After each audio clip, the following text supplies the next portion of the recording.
Kita teruskan kajian yang paling penting dalam ulumul Quran termasuk adalah al-ibratu bi umumil lafzi la bi khususis sabab. Itu terkenal sekali. Jadi Nabi karena seorang manusia, apapun hebatnya Nabi ini seorang manusia, tentu kalau ngandani coro Jawa atau menghitopi pasti ngendikan sama yang di depannya.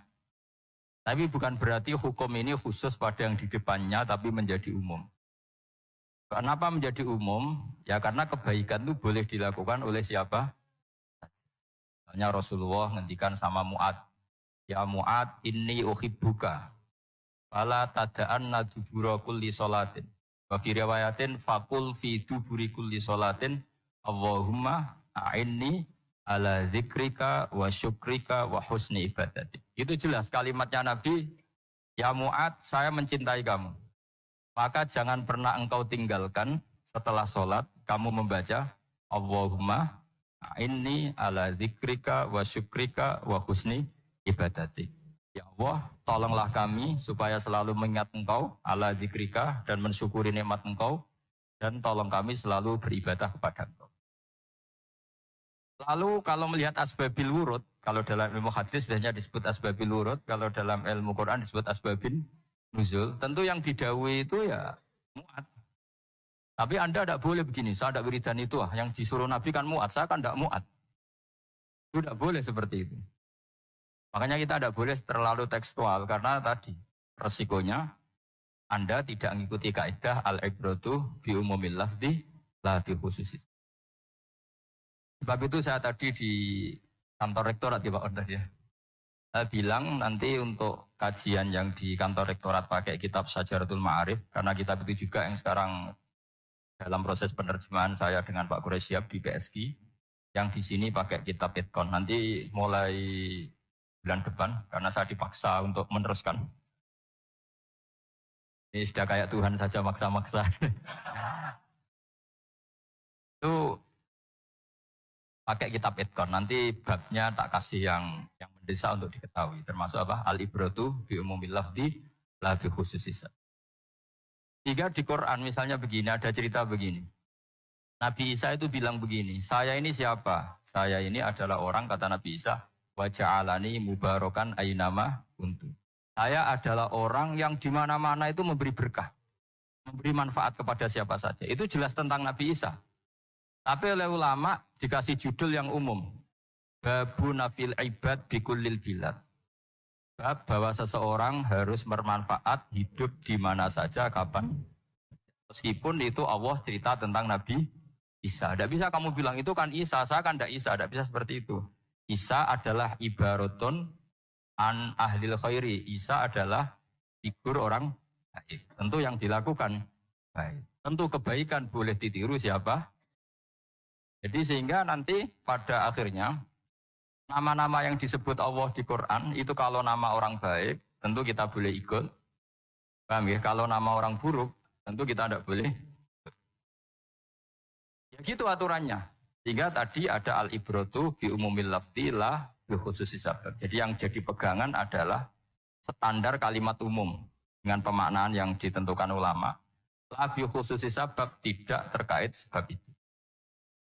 Misalnya yang paling masyhur tentu dalam hadis Madinah itu kira-kira kan utaranya Mekah ya. Kira-kira ya. Utaranya Mekah apa selatannya? Utaranya kayak. Utaranya.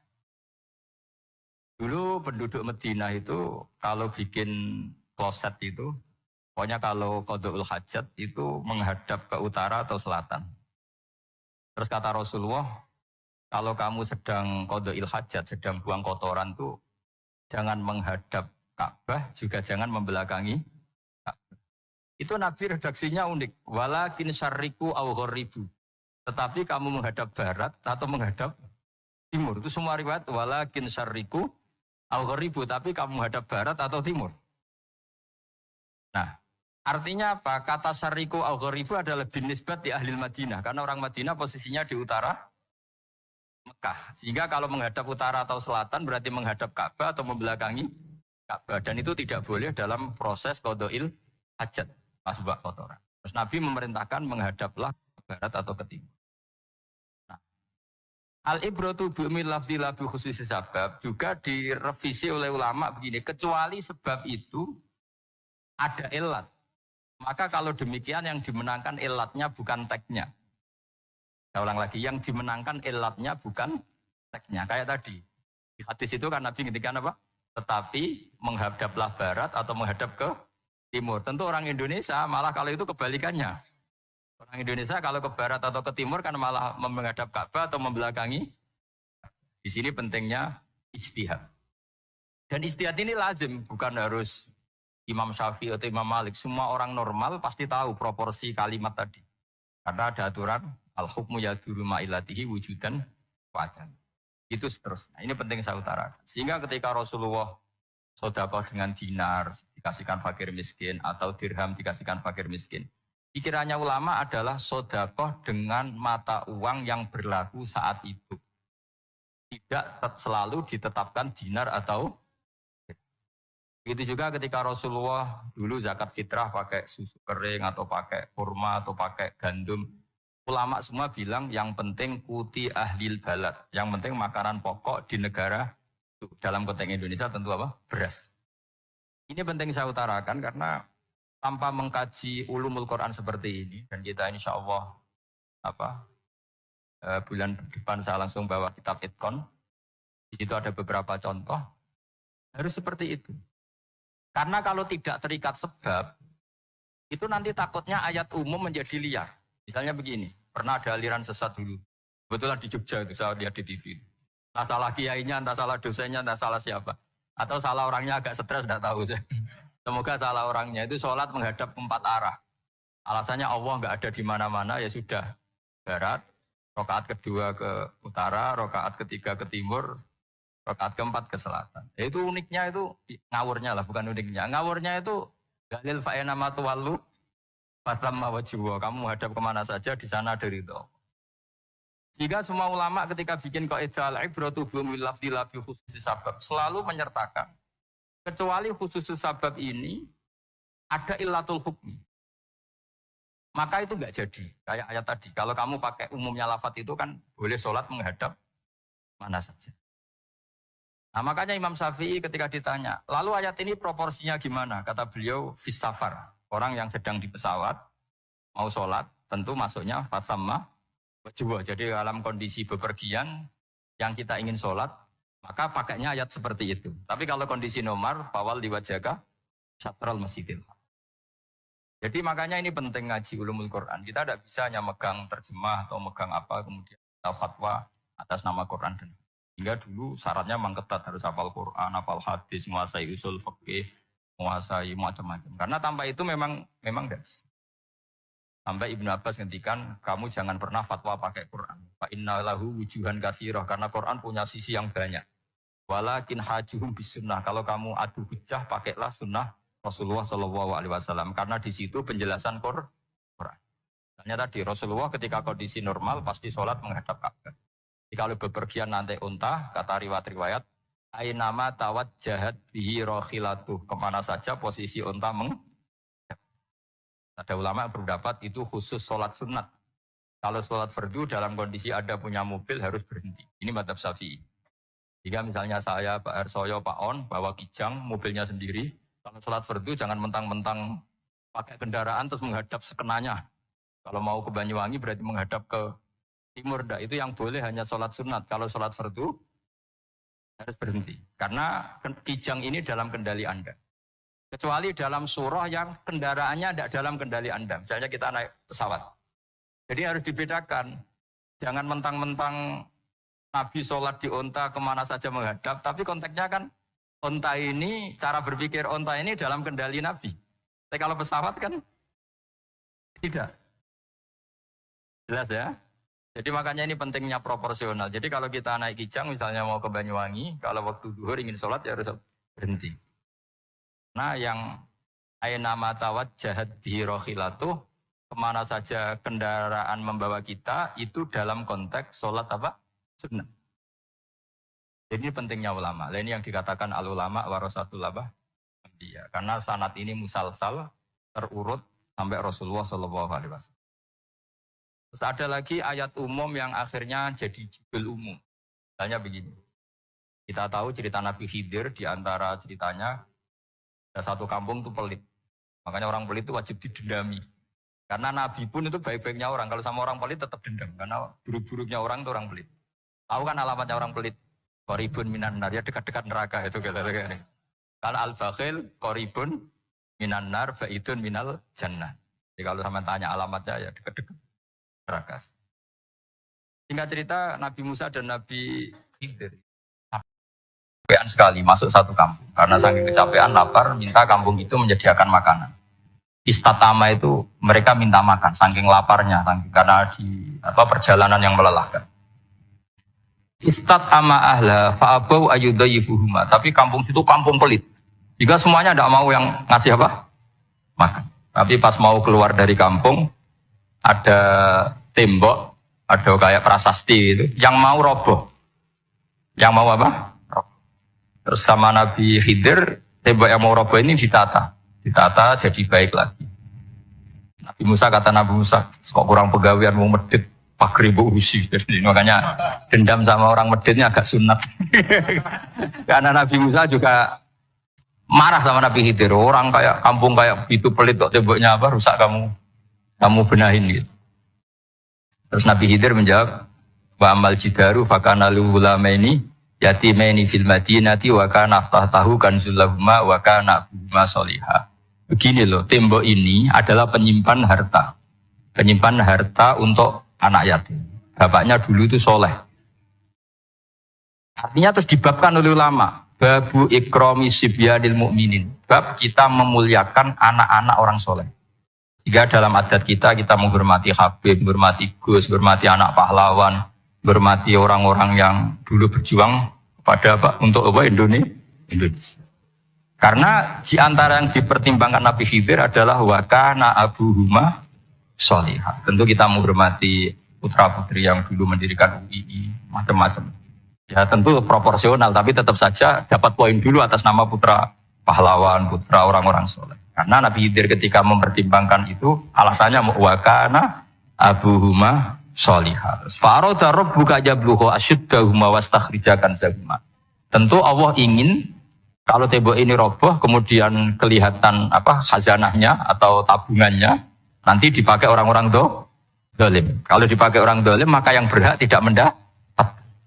Sama, negara ini itu dimerdekakan oleh para pahlawan supaya dikelola secara kesolehan, supaya dikelola secara orang baik. Maka orang soleh semua harus ikut kompetisi dengan tanda kutip merebut negara. Karena apa? Tapi tentu tidak perlu chaos, tidak perlu anarkis, karena tentu kemerdekaan ini dibela-belain supaya kita jadi baldatun thayyibatu wa rabbun ghafur. Sama, pertimbangannya Nabi Khidir, kalau ini kebongkar, tersibak, pasti diambil orang-orang dolim. Dan akhirnya yang yatim tadi tidak ada. Akhirnya dibabkan lagi di bab tertentu. Bab menjaga harta supaya tidak dikuasai orang dolim. Jadi akhirnya menjadi sekian varian ilmu. Pertama, varian ilmu bab menghormati anak orang soleh. Bab supaya harta ini tidak dikuasai orang dolim. Dan seterusnya. Nah saya harapkan nanti dengan ulumul Quran kitab Itqan itu, nanti aturan-aturan seperti itu tertanam pada. Sehingga sebetulnya ulama fikih yang ngarang kitab sampai satu boto-boto itu sebetulnya ya normal-normal saja. Kalau sampean sudah mengkaji ilmu yang kayak saya kaji, itu normal-normal saja. Misalnya begini, saya beri contoh ya. Orang munafik itu disifati Allah gimana? Wa idza qamu ilas sholati qamu kusala. Orang-orang munafik adalah orang ketika mau sholat itu bermalas. Terus kitab Fathul Mu'in atau Fathul Wahab atau kitab semua kitab fikih bikin judul gini. Saya masih ingat takbirnya. Wa yusannu nasyatun li sholatin. Disunatkan kalau sholat itu ketok gumrigah, ketok semangat. Inna Allaha ta'ala dhamma tarikihi. Karena Allah mengkritik atau menyalahkan orang yang kalau sholat itu tidak nasyat, tidak gumrigah, tidak semangat. Mergo seperti itu adalah fi'lul munafikin. Perilakunya orang. Terus ditulis wa idza qamu ila sholati qamu kusala. Artinya di situ Allah mengkritik orang munafik. Kenapa? Karena kalau sholat malas-malesan. Anda ingin bersifat kayak orang munafik apa bersifat kayak Rasulullah? Tentu ingin seperti Rasulullah. Kalau ingin seperti Rasulullah ya wasari'u ila maghfiratim mir rabbikum. Kalau ada kebaikan harus cepat-cepat, harus disegerakan. Nah, sehingga nanti babnya ya sudah tidak tentang orang munafik. Babnya begini, babul musara'ah ilal khairat wa tarkil kasli. Bab bergesa-gesa atau bergegas dalam kebaikan dan meninggalkan malas. Jadi tidak lagi tentang sholat, tapi tentang kebaikan apa saja. Jadi kalau kamu punya hutang bisa nyaur jam 7, nyaur jam 9 pasti disalahkan Allah. Karena bisa saja dalam 2 jam ini kita mati. Paham ya? Begitu juga kalau kita sholat bisa awal waktu, kenapa tidak awal waktu? Meskipun akhir waktu ya diboleh. Itu ya tadi babnya ya tentang wa idza qaum, orang munafik itu ya seperti itu. Akhirnya apa? Ayat ini turun tentang orang munafik, tapi pemaknaannya Ini disaksikan apa? Orang-orang tua kita ini ada Pak Ersoya, ada Pak Hon. Pemahaman ini harus dikawal dan ini tradisi ulama. Saya pastikan di pondok-pondok atau di Al-Azhar di mana saja, Itqan itu dipakai disertasi doktor. Jadi kalau betul nanti kita mengkaji itu sudah doktor semua, doktor tafsir semua. Dadaan maksudnya. Memang itu mau tidak mau dan itu mudah sekali. Saya ulang lagi itu mudah sekali. Kenapa kata Imam Syafi'i fa innal uqula muttaratun ila qabril haqqi, karena akal itu dipaksa untuk menerima kebenaran. Ciri utama kebenaran kata Rasulullah matma'an nabi qabr. Jadi menerima itu pasti clear. Makanya disebut kebenaran itu ma'ruf, mudah dikenali. Sesuatu yang salah bahasa Arabnya itu mungkar, angkarohul aklu. Akal itu tidak nyaman. Makanya disebut apa? Munkar, sesuatu yang diingkari. Akal itu asing. Ya asing tuh misalnya, sepeda motor ini milik siapa? Milik Zaid. Terus itu harus saya pakai, tidak usah pamit. Akal pasti, ini kok aneh, nggak milik orang kok nggak pamit. Akal pasti nggak terima. Makanya agama itu hanya menerima al-ma'ruf, yang mudah dikenali dan menolak al-mungkar, sesuatu yang akal itu nggak. Jadi Imam Bukhari ketika ditanya, kenapa kamu salim itu bisa mensarai sanad-sanad Rasulullah? Kata beliau, kalau kamu akalnya normal itu ya gampang saja.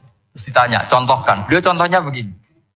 Pernah surahul hadis, para pensarah hadis itu habis otaknya. Gara-gara Imam Bukhari bikin judul begini. Babu sihhati tolakil akhros. Ingat-ingat ya. Babu sihhati tolakil akhros. Bab sahnya tolaknya orang bisu. Orang bisu itu orang nggak bisa ngomong tuh kalau bahasa Jogja. Bisu ya. Bisu itu cerita bab sah tolaknya orang akhros. Ternyata apa? Sekian riwayat yang dipakai itu begini. Ana wa kafilul yatim kahataini fil jannah. Nabi pernah ngendikan saya dan yang merawat anak yatim kahataini fil jannah.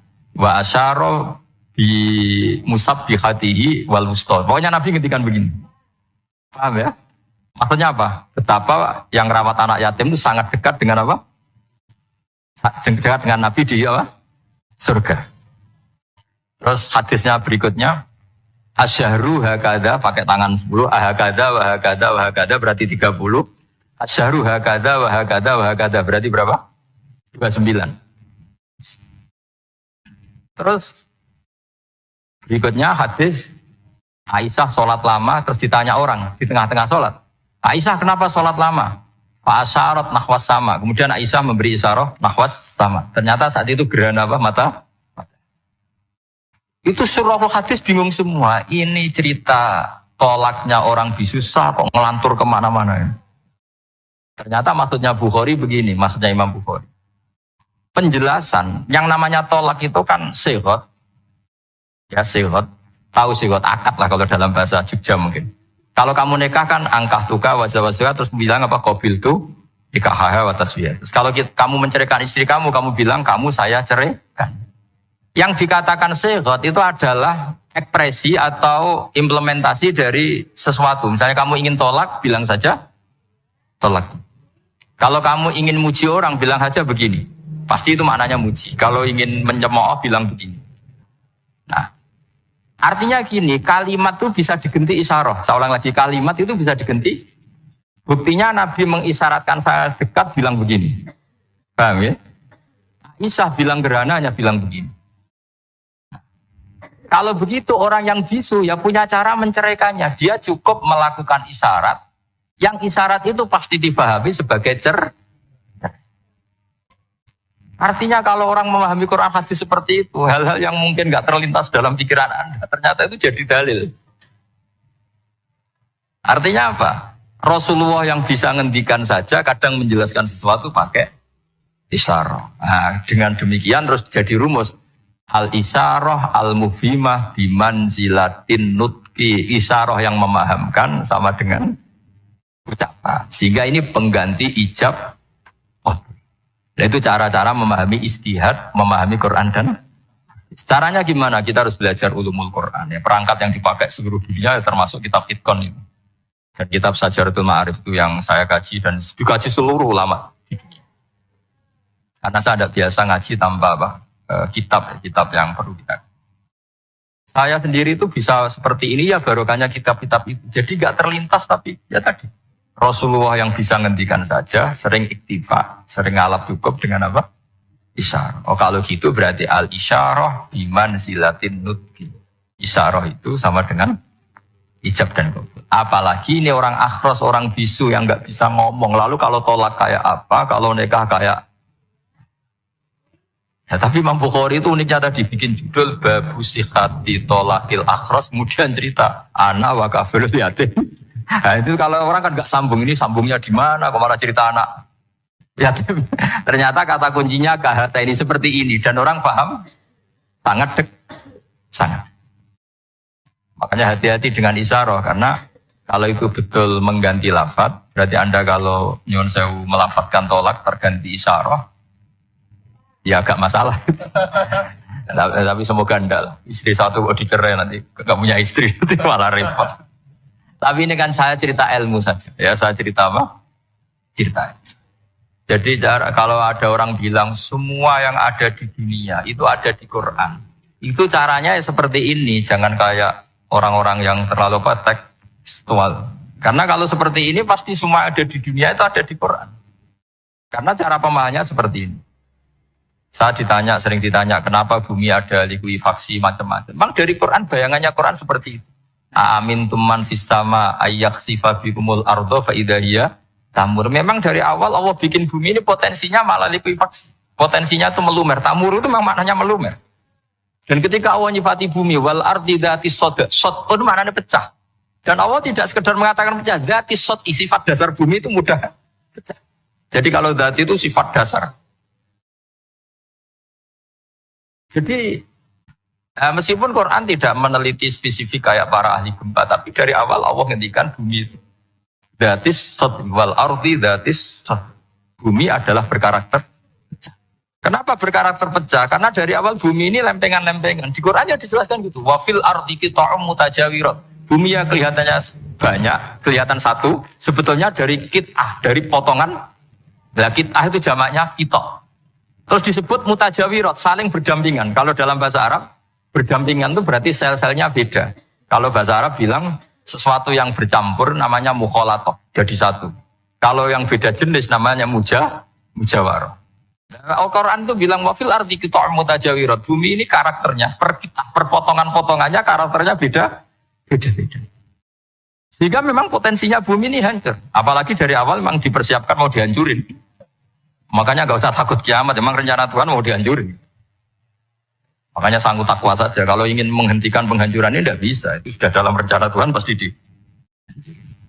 Makanya kalau orang sufi ditanya, kenapa tidak bangun rumah? Tuhan aja mau rencana ngancurin bumi, kok rumah tak tata nanti juga hancur. Tapi kalau di Islam kota saya ngomong gitu kan dia wah ini orang nggak jelas ini. Padahal yang keduanya itu yang nggak jelas sebetulnya. Tapi ini saya cerita jadi supaya UII ya yang didirikan ulama-ulama. Saya masih ingat ketika Profesor Zaini cerita, Pak Zaini saya ini kan kiai, saya tidak punya gelar apa kok. Jangan minta bantuan ini. Katanya Pak Zaini dulu UI ya didirikan banyak kiai dan sebagian pendirinya juga gak punya gelar kan. Gitu. Tapi mendingan gak punya gelar manfaat daripada punya gelar gak manfaat. Malah problem. Tapi ya gak masalah. Sudah ada manfaat, gak punya gelar malah repot lagi. Sudah cara berpikir gitu saja. Pokoknya sementing semuanya baik apa saja. Jadi nanti setelah sampean mengkaji ulumul Quran ya tadi seperti yang dikatakan Imam Syafi'i itu gampang sekali. Kenapa gampang? Karena fa'innal uqula mutarratun ila qabulil haq. Akal ini pasti dipaksa untuk menerima. Kayak saya berkali-kali ditanya sama seorang kiai, kenapa sih Gus masalah la ilaha illallah kok sampai Nabi ngendikan wa in zana wa in saraq. Siapapun yang melafadzkan la ilaha illallah Muhammadur Rasulullah itu suatu saat pasti masuk surga. Meskipun dia pernah zina, pernah maling. Itu jelas teks hadis di Bukhari, di Muslim. Wa in zana, wa in saraka. Meskipun zina dan ini bukan berarti Nabi melegalkan perzinahan, enggak. Ma'adzallah, enggak akan terjadi. Nabi melegalkan perzinahan. Tapi Nabi ingin ngendikan begini. Absolutisme kebenaran itu tidak terganggu oleh kesolehan dan kefasikan.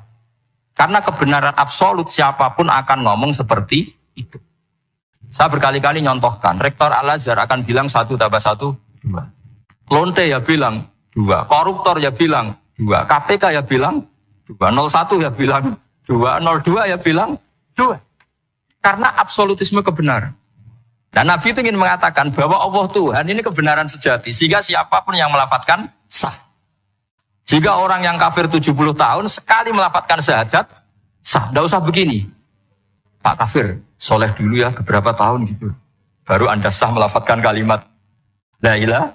Tidak ada seperti itu. Semua ulama ijma, orang kafir 70 tahun melafadzkan la ilaha illallah sekali, langsung menjadi Muslim. Kenapa sah? Kebenaran absolut tidak bersyarat kesolehan maupun kefasikan.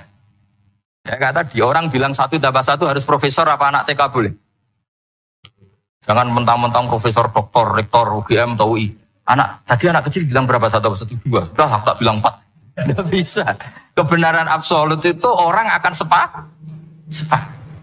Nah, Quran itu termasuk kebenarannya absolut. Maka harusnya siapapun bisa memahami Quran. Termasuk orang yang sebelum Islam.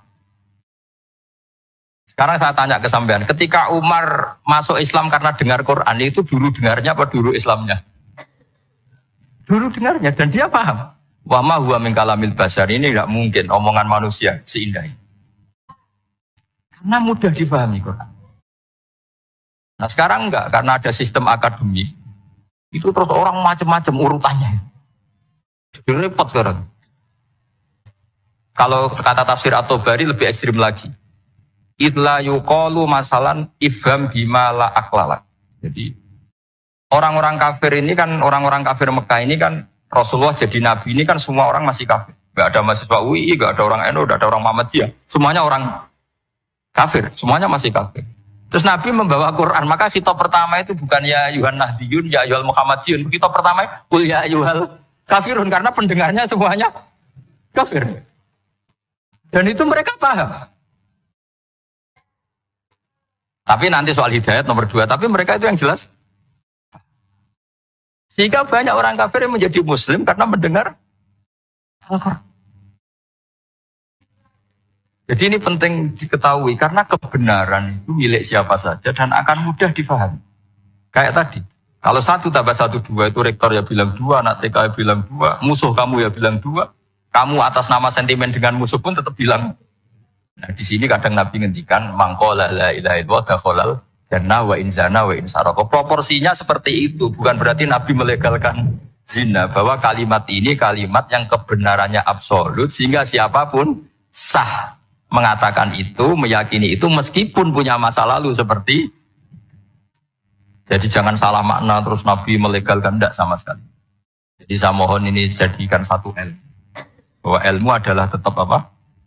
Sehingga ada ayat qulil ladzina kafaru iyantahu yughfar lahum ma qad salam. Katakan kepada orang-orang kafir sekali menghentikan kekafirannya yughfar lahum ma qad salam. Maka kekafiran di masa lalu dianggap hilang dan dia hanya dengan status yang sekarang yaitu seorang karena dia disahkan melafadzkan la ilaha.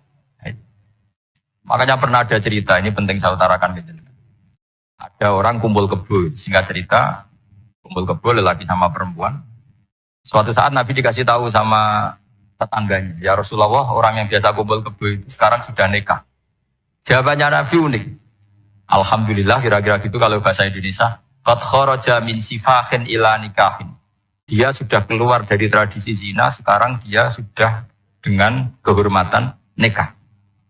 Maksudnya gini, kalau malam Senin dia belum nikah, kumpulnya akan masih kumpul kebo bertahun-tahun. Paginya dia nikah, malamnya kumpul sudah kumpul sunnah karena sudah nikah. Jadi tak sama seperti tadi. Kalau dia belum melafadzkan kalimat tauhid, ya statusnya dia kafir. Sekali melakukan kalimat tauhid, ya statusnya dia muslim atau mukmin. Sama. Ketika hubungan intim tanpa nikah namanya sifah perzinaan. Sekali nikah ya namanya sunnah. Jadi semudah itu. Dan Nabi tidak tanya macam-macam. Mau ngendikan qad kharaja min sifahin ila nikah. Sudah keluar dari tradisi sifah menuju nikah. Pertanyaannya gini, kenapa enggak disyaratkan ini itu untuk nikahnya? Misalnya macam-macam. Ya sebetulnya syarat itu pasti ada, cuma begini. Orang yang ingin menghentikan keburukannya harus kamu katakan sah sekarang juga. Karena kita mengesahkan penghentian keburukan. Janganlah tuh orang yang mau tobat malah dipersulit. Misalnya la ilaha illallah, kamu belajar makhraj dulu, bila-bilangnya la benar. Belajar bahasa Arab dulu. Ya kacau. Apalagi saya persiapkan seremonialnya dulu, nanti di masjid di syuting. Supaya satu Indonesia tahu yang Islamkan saya itu kiainya yang engkek malah repot lagi.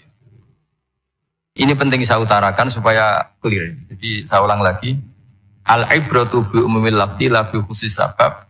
Allah ya enggak apa-apa cerita Nabi Musa, cerita Nabi Isa, cerita misalnya begini, bolehkah orang soleh itu jadi raja? Jawabannya harus bilang boleh. Karena Allah pernah menfigurkan tokoh soleh yang bernama Sulaiman dan Daud. Dan beliau adalah raja. Ketika Imam Syafi'i ditanya, bolehkah orang Islam tidak kawin? Ya asal dia ada zina ya boleh. Karena Allah menyebut hamba yang soleh dan sebagian mereka tidak nikah. Yaitu Nabi Yahya dan Nabi Isa. Yaitu wasayyida wa hasura wa nabiyya minas sholihin. Jadi cara berpikir Imam Syafi'i gampang. Bagaimana hukumnya orang Islam yang enggak nikah padahal dia tapi asal enggak zina loh. Ya jawabannya ya boleh karena Allah mensifati Nabi Yahya dan Isa dengan status hasur, tidak apa?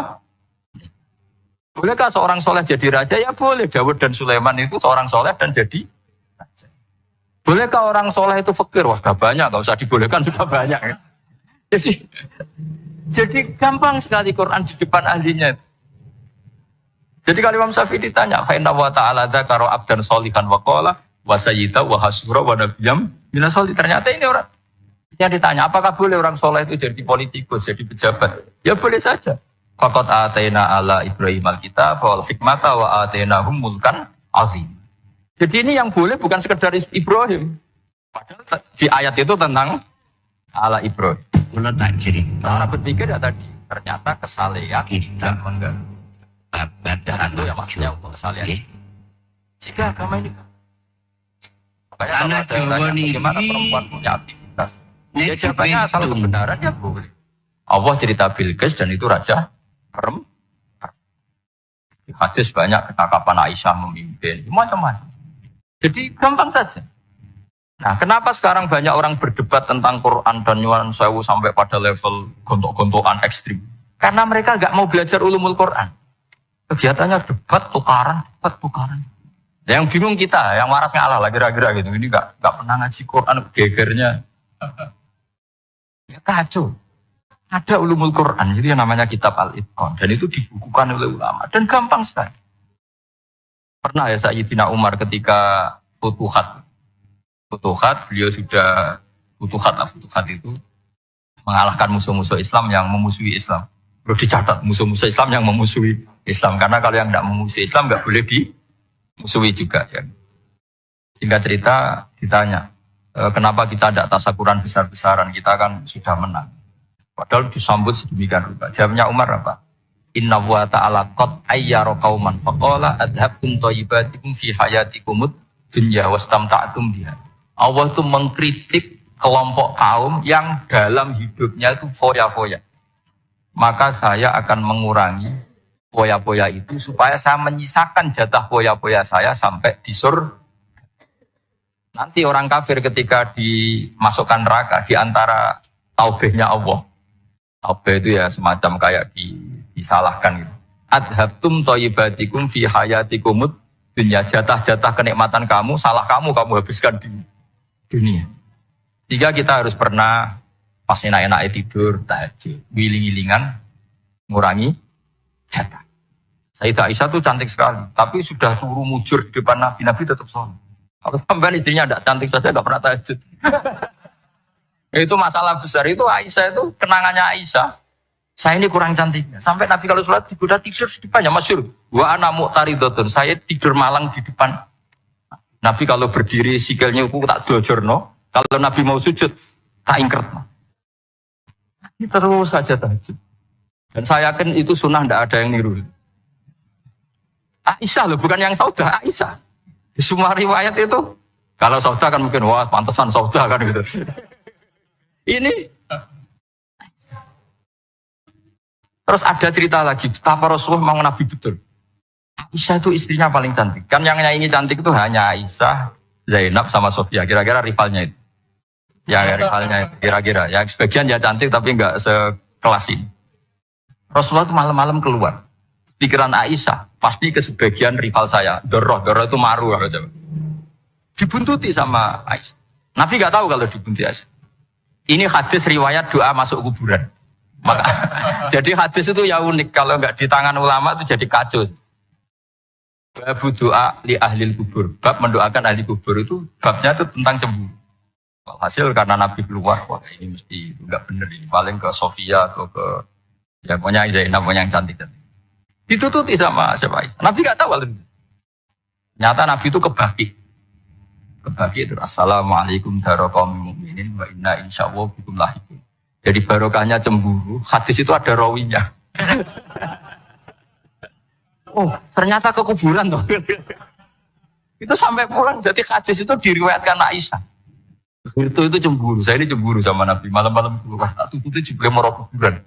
Lah, sahabatnya tanya, muridnya Aisyah. Lalu baca apa? Assalamualaikum warahmatullahi wabarakatuh wa inna insyaallah bikum lahiqun. Kalau sampean kan enggak. Itu tidak bar tenang. Mesti barbaran.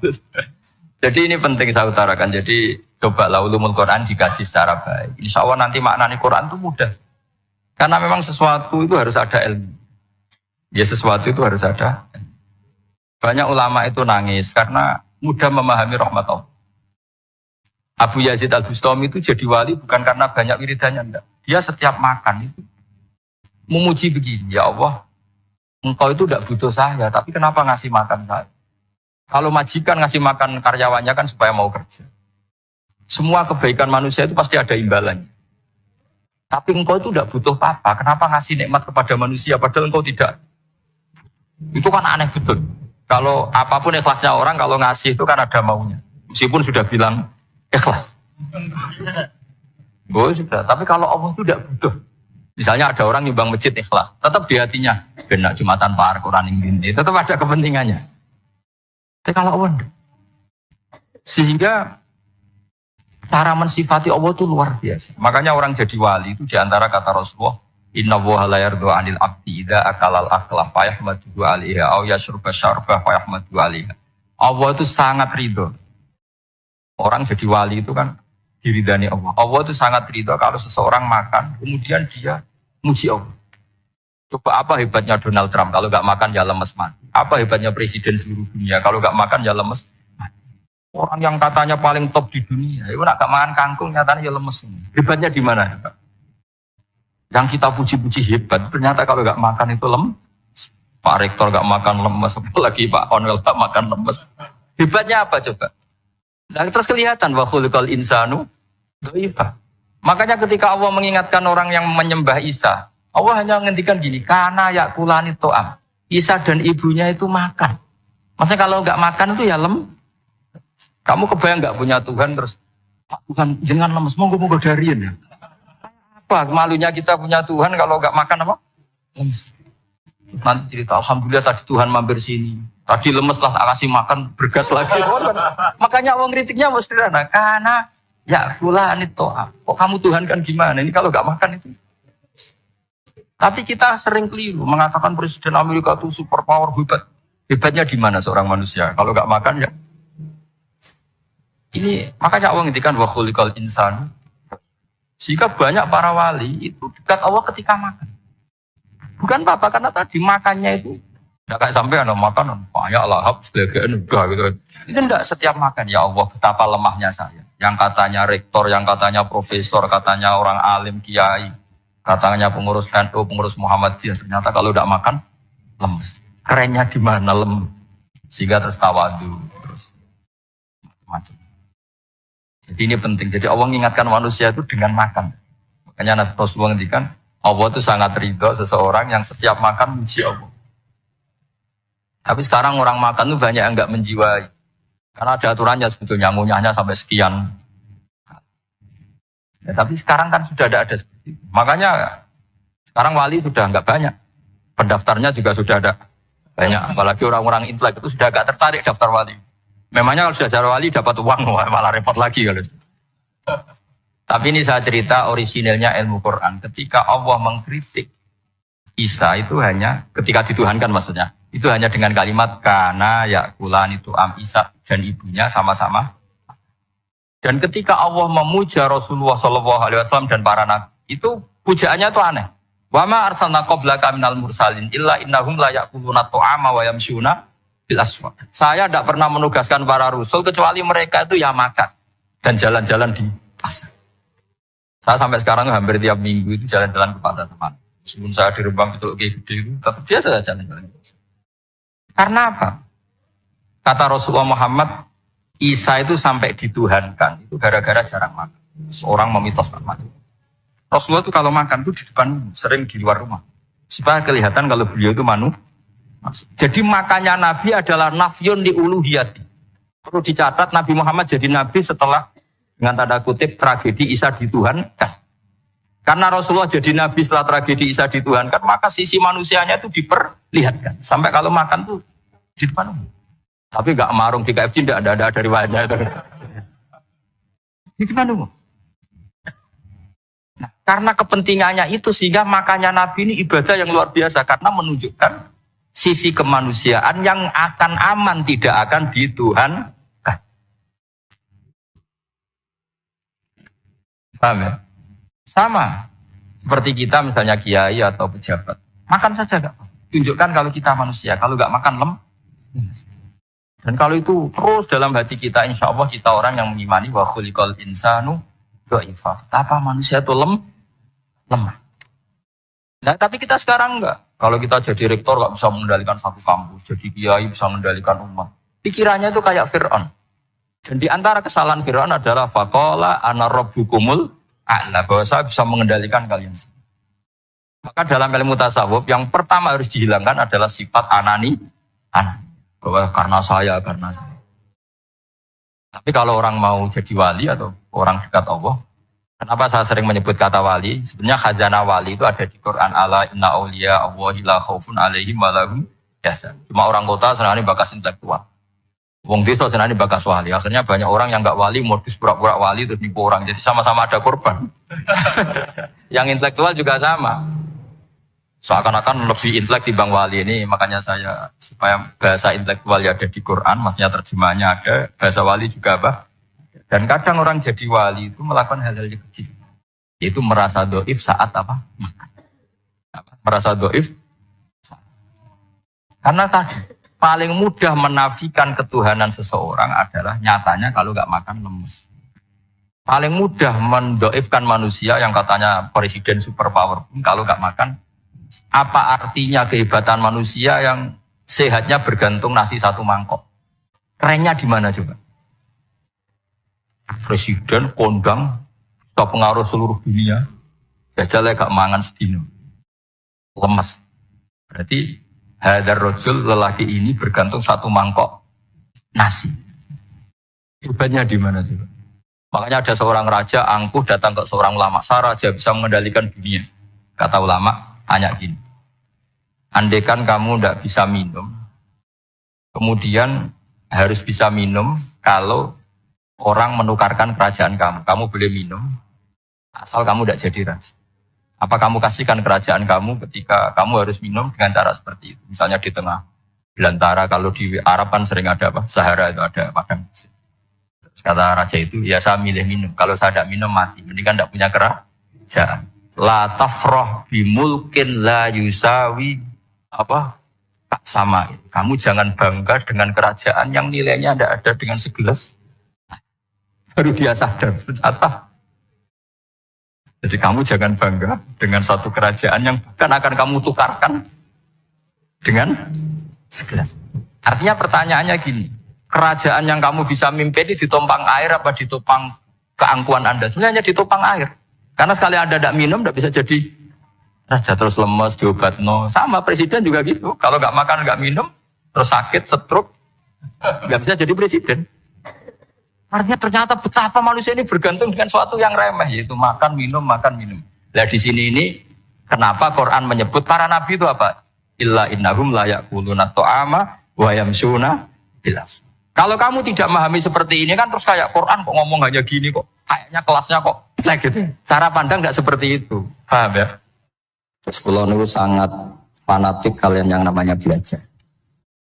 Karena niku sing kula anggap ingkang ngilangi adab, ngilangi laknat. Kula beberapa kali terdikte oleh baca. Misalnya baca sistem geologi bumi. Itu zaman wonten likuifaksi teng Palu. Itu beberapa ahli geologi tanya saya, Pak Bah, apa ada pembenarannya dalam Quran? Saya bilang, sampean baca ayat ini dengan kamus bahasa Arab yang dikarang orang sekuler. Atau bila perlu yang dikarang orang Kristen. Biar kamu tidak menganggap saya ini nyari kebenaran. Selama ini alhamdulillah kadang kamus Munjid itu terkenalnya itu dikarang orang non-muslim.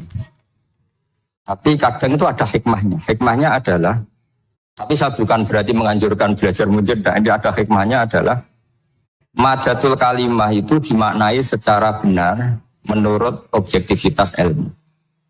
Singkat cerita tak suruh nyari makna maro yamuru mauron.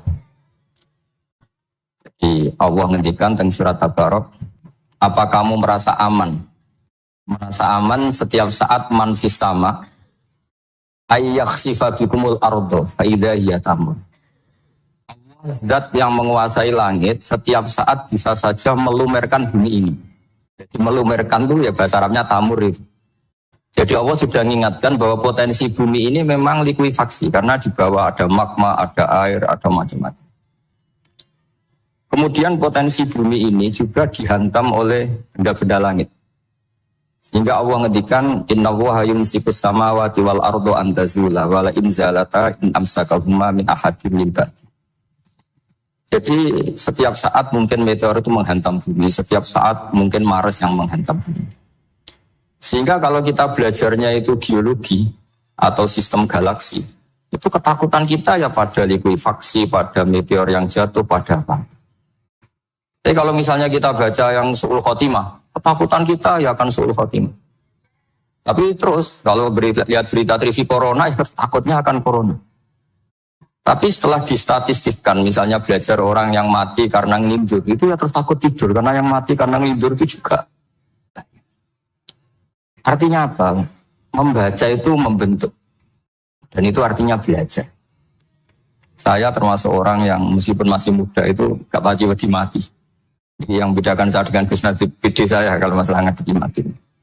Karena bukan berarti saya mesti soleh, mesti husnul khotimah, ya enggak.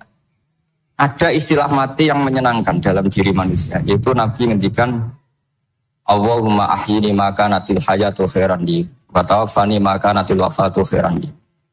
Bagian doa, Allahumma maj'alil hayata ziyadatan li fi kulli khairin wal mauta rohatan li min kulli syarrin. Jadi mati itu akhir dari maksiat saya atau akhir dari potensi maksiat saya. Jika kata Sohibul Hikam, kamu harus percaya diri bisa selamanya tidak maksiat lagi. Orang kan tanya, masa manusia tidak bisa maksiat lagi? Ya bisa saja kamu pas toat terus mati, berarti sudah tidak bisa maksiat. Jadi ulama itu melihat mati itu akhir dari segala maksiat atau potensi mas. Di sini hebatnya lagi-lagi GNU. Bohong fasik bentuk kayak apa? Kalau mati saya ge, tombone menang kabeh, saya ge menang kabeh. Sesuai kayak ini saya nih, cuman buatan sakit maling, buatan sakit korupsi. Oh ge saya ini. Itu satu ilmu yang luar biasa. Meskipun ya tentu agak ngawur. Tapi itu bagus. Secara ilmu bagus. Karena al-maut adalah rohatun min kulli syarr. Lagi-lagi yang menyelamatkan itu illa aliman atau muta'aliman. Proses belajar mengajar. Saya baca banyak tentang halal haram dalam kitab Imam Ghazali itu, tak ulang berkali-kali. Saya itu dulu ya gak paham, karena kitab paling susah di bab Imam Ghazali itu menurut saya kitabul halal wal haram. Termasuk bagaimana cara ngelola amwalus salatin yang terkenal korup, sementara menyumbang kamu sebagai jaizah, sebagai hadiah untuk para kiai atau untuk para guru. Itu perdebatannya ulama itu macam-macam. Yang bilang haram karena itu potensi haram atau memang benar-benar haram. Ada yang bilang boleh. Karena kalau yang pakai kamu untuk kebaikan, kali dipakai mereka ruwet. Kebetulan yang partai ini lebih besar Mas Nadif. Ya alhamdulillah. Terus dikiaskan sama ghanimah. Lagi-lagi karena baca, saya itu pernah ditanya seorang dosen di Jogja. Gus, saya ini muslim mulai kecil dan saya peneliti, saya pernah sekolah di mana-mana. Yang ganjil dari saya tentang Islam itu satu, yaitu ghanimah. Kok kayak Islam tuh rampok gitu ya, perang sudah, orang kafir tuh kalah, hartanya diambil gini-gini. Ya ghanimah. Terus saya memberi analogi, kalau ada garong ke kamu, bawa senpi, bawa pedang, terus kamu mengalahkan garong itu, alat-alat itu kamu kembalikan apa kamu sita? Ya saya sita, nanti dipakai garong lagi. Ya kira-kira seperti itu. Kalau dikembalikan ke orang kafir berarti menjadi kekuatan kekafiran dan itu harbi. Dia baru nerima. Lagi-lagi ini barokahnya baca. Makanya saya diminta sama sini, ya saya tentu faktor hormat. Karena bapak saya memang dulu ngaji sama Badullah. Mbah saya itu terkenal wali, yang bapaknya bapak. Itu kalau kesini nyifati Badullah pun satu. Nur disitu mondok gini itu enggak apa-apa. Mondok elek lah, dia yang wali. Zaman itu bapak itu di kamar kursi, ya masih ada kakinya. Saya dulu sering dijak ke sini sama bapak. Jadi mbah saya itu terkenal wali dulu. Jadi mbah saya itu tirakat terus sampai kapundhut itu poso terus. Kebetulan cucunya agak niru. Saya tidak niru itu karena itu Gus Zaki. Memang disuruh tidak niru. Kata mbak saya, kira usah tirakat. Terus tak tirakatin. Gitu. Jadi saya, Mbah Mun juga gitu. Kue haram tirakat. Terus tak tirakat. Saya senang sekali. Tapi tua-tua kok mikir butuh. Tirakat itu butuh sopo. Jadi mulai jadi kiai betul Mas Nadif. Saya ini sudah mulai mikir butuh. Nah, saya ini termasuk orang yang kecelok alim yang nggak banyak orang menghormati. Karena sudah diramal sama mbah-mbah. Dulu Mbah saya Mbah Nur Sam itu, kakak saya itu SMP, SMA. Kakak saya yang kedua juga SMP, SMA. Mbah saya itu Mbah Nur Sam itu, yang nganterkan bapak ketika mondok sini. Yang ikrar karo Badullah wali Mbah Nur Sam. Ahli tirakat, ahli puasa. Itu bilang, anak mesin iki ojo pondok, ojo sekolah. No. Sumben sing ngalim itu anak mesin iki. Tidak saya habis tamat SD sama mbah saya Tuban, mbah saya Naruan juga di Sabtu begitu. Singkat cerita sama Mondok Sarang. Mondok Sarang pertama langsung dikenal Mbah Mun, anak kiai jadi langsung dikenal. Didoni macam-macam terus jadi wong alim juga ada yang ngelem. Biasa aja untuk tungan yang sepuh. Ya sebenarnya agak kecewa ya, saya inginnya kan dianggap prestasi gitu, ternyata dianggap doanya orang-orang sepuh. Makanya kulo niki terus ya rodok ya syukurlah sama Bang Mutamakin sama semuanya karena tadi, kenapa saya harus cerita ini? Quran sendiri mengakui bahwa orang soleh itu diantara aturannya adalah dzurriyatan ba'duha min ba'd. Meskipun Allah bisa bikin orang soleh dari mana saja, tapi yang legitimit itu memang dzurriyatan ba'duha min ba'd. Dan kata dzurriyah itu tasmalu auladal inas, kata Ibnu Hajar al-Asqalani, memasukkan turunan yang dari itu. Meskipun tentu secara wali nikah atau secara disiplin nasab dari ibu itu tidak ngefek. Tapi dari segi fa'innal irqadassas bahwa sistem tubuh kita itu tetap ada gen dari seorang apa? Sehingga banyak ulama tafsir mengatakan dzurriyyah itu tasmalu auladal inas. Dzurriyyah itu memasukkan turunan dari apa? Itu. Bapak saya itu nasabnya nasab wali. Jadi babahnya itu suka tirakat, suka. Ibu itu nasab kiai. Jadi kalau bapak wiridan itu, kalau istiqomah itu disalahkan sama keluarga ibu. Istiqomah itu salah. Karena ijabu malam yajib, mewajibkan sesuatu yang tidak wajib. Itu masalah secara ilmiah. Bangun itu sering kritik, kalau ada pondok kok wajib puasa, wajib merawat itu sering kritik. Itu secara fikih bahaya. Ijabu malam yajib, mewajibkan sesuatu yang tidak wajib. Dan itu kriminal dalam bab fikih. Betul itu, sama cari di Sulam Taufik. Babnya itu ngeri, ijabu malam yajib itu tidak dihitung minal kabair.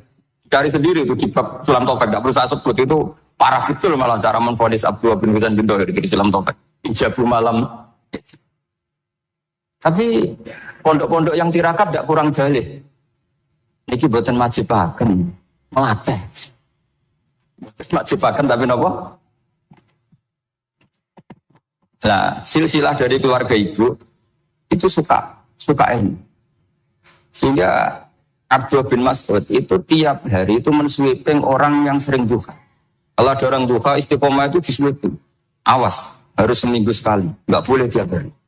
Masa sholat fardu kamu saingi sholat duha? Nggak boleh, fardu tersaingi. Itu Abdul masyhur, sampean cari di Al-Khunjah itu. Sayyidah Aisyah kalau ada orang duha tiap hari dimarahin. Dan itu secara konstitusi ilmu benar karena Nabi Qiyamul Lail Ramadan itu hanya 4 hari yang dibangun. Lainnya itu enggak. Khasyata ayyufrodo alaihim kalau dalam program takut dianggap fardu. Akhirnya istiqomah itu masalah di keluarga saya yang dari ibu. Nah kebetulan kita ini suka ada istiqomah, akhirnya ya seperti itu. Tapi ini ilmu harus kita bicarakan. Tapi yang istiqomah, Bapak itu pengagum Badulah. Bapak itu suka sama istiqomah. Karena punya guru dulu di Zubedi istiqomah, Badulah istiqomah. Tapi jangan kira Badulah itu hanya istiqomah. Saya punya sanad banyak, mungkin Gus Zaki lebih tahu. Sering saya diceritakan Bapak. Badulah itu gak nak wong fase teman-teman itu rapati cocok.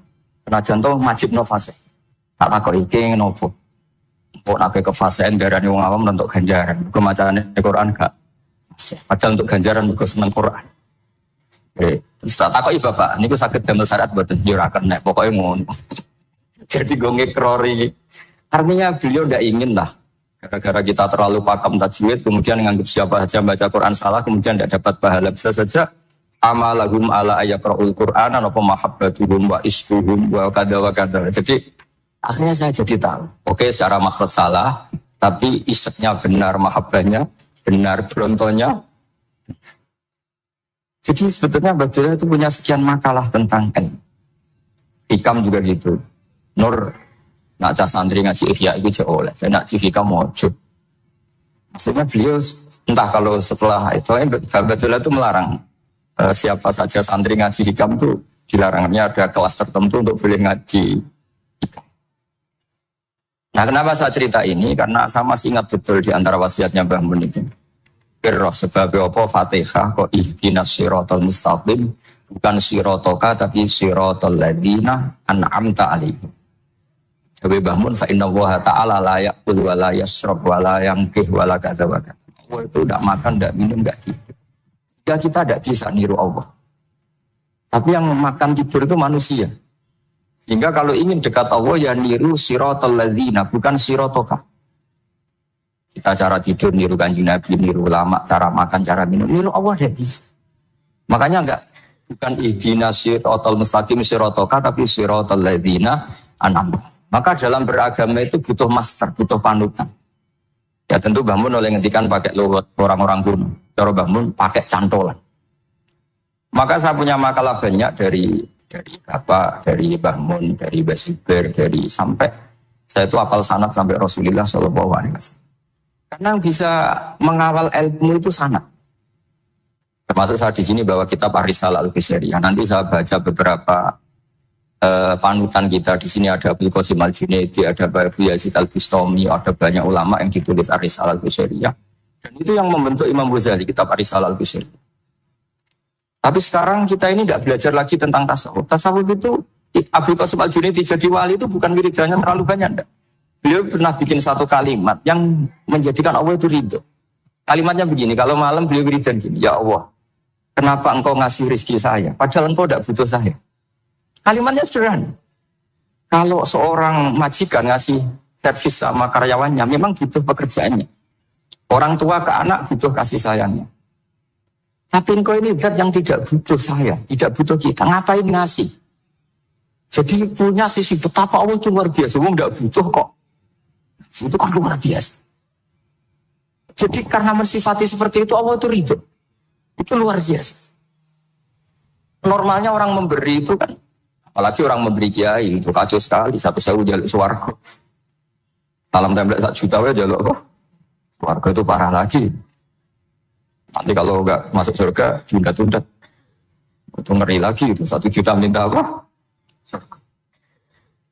Sayyidina Ali itu diantara sebabnya beliau dekat Allah itu karena muamalahnya sama Allah itu benar. Di antara muamalah itu yang diriwayatkan di kitab Ar-Risalah Al-Qushairiyah adalah masyhur itu.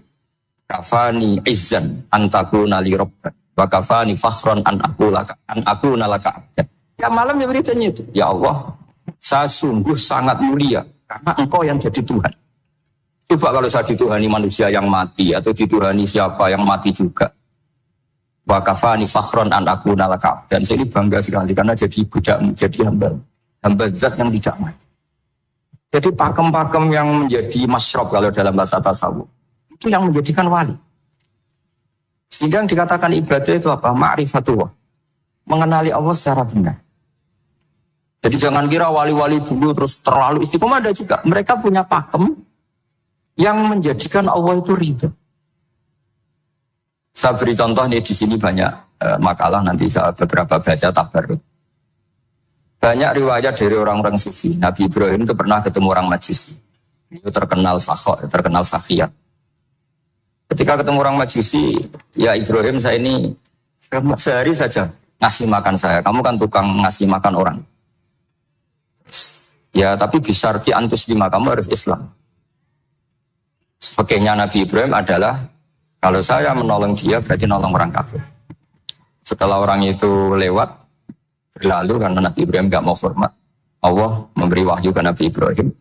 Kenapa ya Ibrahim tidak kamu terima 1 hari, kamu kasih makan 1 hari? Ya karena dia Majusi. Kata Allah, dia umurnya berapa? 60 tahun. Tanyakan, pernah kelaparan kan hanya hari ini? Iya ya Allah. 60 tahun dia kafir tak kasih makan. Minta kamu sehari aja kok gak boleh. Akhirnya Nabi Ibrahim dipanggil orang Majusi, dikejar dipanggil. Ayo tak kasih makan 1 hari. Kok kamu sekarang jadi baik? Habis ditegur Tuhan. Terus kata, ahakada yu'amiluni. Apa seperti itu Tuhanmu mengu'alamalai saya? Ya na'am. Akhirnya Islam orang Majusi. Jadi itu lagi-lagi ilmu.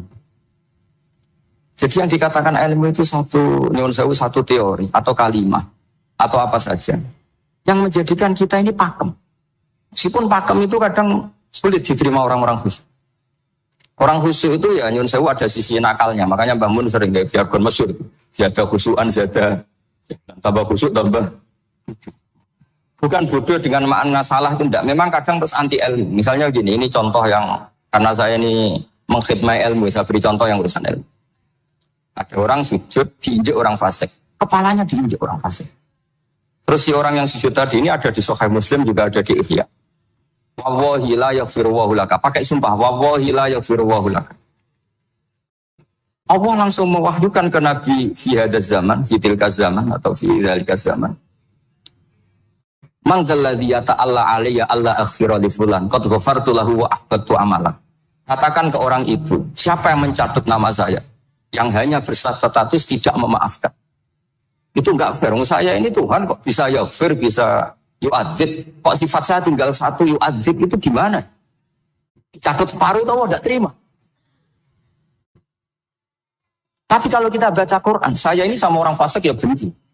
Saya ini orang soleh, setidaknya pura-pura soleh lah. Karena di depan para kiai. Tapi mau tidak mau. Ketika Allah mensifati dirinya tentang orang munafik gimana? Wa yu'adzibal munafiqina in sa'a au yatub. Itu cocok tidak cocok, potensi memberi tobat itu ada. Meskipun sama kalau orang munafik, tapi ya tetap bacanya wa yu'adzibal munafiqina ya in sa'a au yatub. Rasulullah kayak apa bencinya dengan Wahsy karena qatilu Hamzah. Tapi Nabi tunduk sama konstitusi Quran. Laisa laka minal amri syai'un aw yatuba alaihim aw yu'adzibah. Akhirnya Allah malah memberi tobat sama qatilu Hamzah, yaitu Wahsy. Ini pentingnya baca lagi. Kalau kita tidak baca, hanya khusyuk saja. Tidak baca. Pasti sama orang yang menginjak orang sujud tadi, yang menginjak pasti salah, nggak dimaafkan. So pasti. Pertanyaannya adalah, betulkah Allah punya sifat 1, yaitu yu'adzib? Makanya kalau kita baca, misalnya baca Quran, walillahi mulkus samawati wal ardh, ya sudah, yaghfiru liman yasha wa yu'adzibu man yasha. Kalau nuruti rasa kita, ya inginnya ke kita, yaghfir, ke orang lain yu'adzib. Tapi Tuhan kan nggak terima. Saya ini Tuhan kok didikte makhluk saya ini gini. Sehingga ya ini lagi-lagi ilmu. Makanya saya cocok tidak cocok itu suka baca. Saya suka sekali baca. Mulai ulama dulu, ulama modern, setengah dulu. Mulai ulama yang kedunian sampai setengah kedunian. Suka. Saya dulu tuh nggak suka uang. Karena saya memang tadi bahasa dari bapak itu wali mas tadi. Kalau Mas Nadif jujur, mulai Mbah Soleh itu suka bully mertuanya, jadi saya alhamdulillah dia jujur. Mbah Soleh itu menantunya Raden Asnawi, itu ya bully-bullyan sama ini terus ditiru beliau. Itu gak suka sebenarnya, saya itu ya pokoknya tadi kalau orang daftar wali itu kan gak suka sama Karena mereka nangis ketika Allah ngendikan wa aqridu wa atau ayat-ayat anfiku atau orang baik disifati wa aqridu wa qardan hasan. Itu hadal khitab li ahli jibti wasarwah. Ini khitab untuk orang kaya. Kalau isim Gusti jenengan nampen ngongkon infak kok kalau diinfak. Jenengan nampen ngongkon ngamal kok kalau ngamali. Jadi maka yuhibbunal mal, mereka tidak suka harta. Walakin liyana luladzatal khitab bil infak, dan itu harus kaya dulu untuk bisa infak. Jadi itu uniknya. Akhirnya Syekh Imam Sa'roni penting juga kaya. Jadi wali untuk suka harta itu nunggu diperintahkan Allah. Alhamdulillah kita tidak sudah wali dulu karena sudah senang harta. Jadi kayaknya keren kita dibanding wali-wali itu. Artinya wali itu tahu pentingnya harta setelah jadi wali. Kita alhamdulillah mulai kecil sudah tahu pentingnya harta. Kayaknya kita lebih. Imam Syafi'i itu dulu gak suka sama orang kaya. Saya berkali-kali ceritain. Karena dia dididik Sufyan As-Tsauri, Sufyan bin Uyainah. Tapi ketika ketemu Imam Malik itu kaya raya. Meskipun dia hidupnya sederhana, tapi kaya raya. Pas beliau mau, Imam Syafi'i dia agak-agak sopan kalau sekarang tanya. Setelah jenengan, ilmu yang saya harus ambil siapa? Kata Imam Malik, yang sealim saya itu sudah meninggal Abu Hanifah. Tapi muridnya masih, namanya Muhammad bin Hasan As-Subani. Kamu datang ke sana. Malam itu Imam Malik dikasih uang 500 dinar. Padahal 1 dinar itu 4,25. Jadi itu berapa ratus juta. Separuhnya dikasihkan Imam Syafi'i. Nah, tidak kasangoni. Pagi-pagi diajak ke Baki. Dulu Baki itu ada kafilah rental unta. Mana kafilah yang mau ke Irak? Kita. Ya sudah ini antar. Tak bayari. Diantar Imam Syafi'i. Diantar ke Imam Muhammad bin Hasan As-Syaibani di Irak. Itu ketemu Muhammad bin Hasan As-Syaibani pertama itu apa? Beliau itu kalau ngitung uang di meja. Emas-emasnya di meja, uangnya dolar, semuanya di meja. Tambah kaget. Ini saya sama Imam Malik ingkar, ini malah lebih parah lagi. Kata Muhammad bin Hasan As-Syaibani, tak jadinya. Kamu kagum dengan ini merasa aneh? Iya. Ya sudah, ini tak kasihkan orang fasik. Tiba demenan, tiba judi. Jangan, jenengan saja. Kalau jenengan kan orang soleh dipakai kebaikan, berarti orang soleh boleh kaya. Angsal-angsal. Semenjak itu Imam Syafi'i kebablasan. Sampai fatwa kiai fikir itu haram. Kiai bisa bikin rumah bagus, bikin rumah jelek. Foto al-Islam ya wala. Nah, lagi-lagi kebetulan kita sebelum ngaji Imam Syafi'i sudah seperti itu. Jadi ini justifikasi. Lagi-lagi itu ilmu. Saya ulang lagi-lagi itu. Akhirnya saya membaca kitabnya Imam Sa'roni namanya Al-Minanul Kubro. Itu beliau cerita wa mimma manallahu alaihi. Kesannya kayak orang sombong. Tapi sebetulnya yang sopan itu yang sombong. Karena Imam Sa'roni kan bilang, kamu harus memaklumatkan diri kalau antum minal ulama il amilin. Kamu termasuk ulama yang amilin. Ditanya sama orang-orang, bagaimana kalau nyatanya enggak? Kamu tadi subuh sholat, iya saya sholat. Kamu tadi zuhur sholat, iya saya sholat. Kenapa ketika kamu maksiat ingat terus, ketika kamu taat tidak ingat? Berarti kamu anggap Allah itu menyesatkan kamu tidak pernah ngasih hidayah sama kamu. Pas delok rondo ning dalan kok maksiat, bar salat atau syukur, bar zuhur atau syukur berasa. Berarti kan nyifati Allah, hari ini Allah ngasih saya maksiat.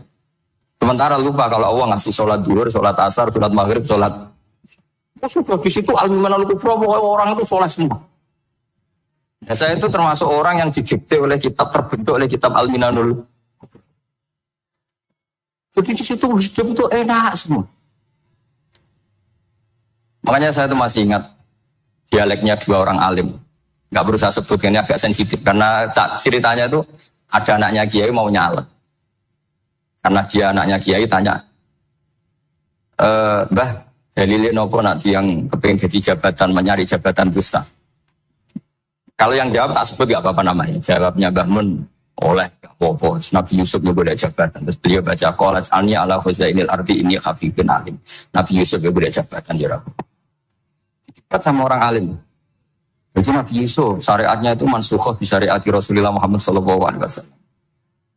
Setelah tamunya pulang, Bamun dibantah gitu. Dari Bamun gini bilang, anut kiai wae oleh apa meneh anut Nabi. Sama singkat kalimatnya. Anut kiai wae oleh apa meneh anut. Artinya Nabi Yusuf kan minta jabatan ij'alni ala khuzainil.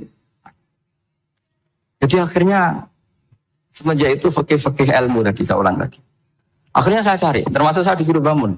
Ya golekno dalile nak wong saleh kok oleh jabat. Dalil kok diorder saya sempat. Ternyata saya cari-cari ya tadi am yahsudunan nas alama atahum wa min fadli faqad ataina ala Ibrahim alkitab wal hikmata wa atainahum mulkan. Keluarga Nabi Ibrahim di antara sifat yang disebutkan Allah adalah dikasih mulkan azim. Tapi itu akhirnya kiai Indonesia itu mazhabnya Syafi'iyah semua. Politik ya kerso, jabat ya kerso, proposal ya. Maksud saya ini yang menyelamatkan ilmu. Kalau orang busuk pasti gede. Dia kok kirim proposal, dia kok para pejabat. Tapi orang ilmu setuju. Nah saya nggak tahu setujunya itu bawaan ilmu apa bawaan nafsu. Dan itu yang mulai saya data. Nah, kalau saya kan bawaan ilmu, saya baca. Itu bedanya saya dengan Mas Nadif, jadi bawaan baca. Karena kemarin saya dibully habis-habisan di Kudus. Saya tidak punya kesempatan bicara di menantunya Neng Mu'ah.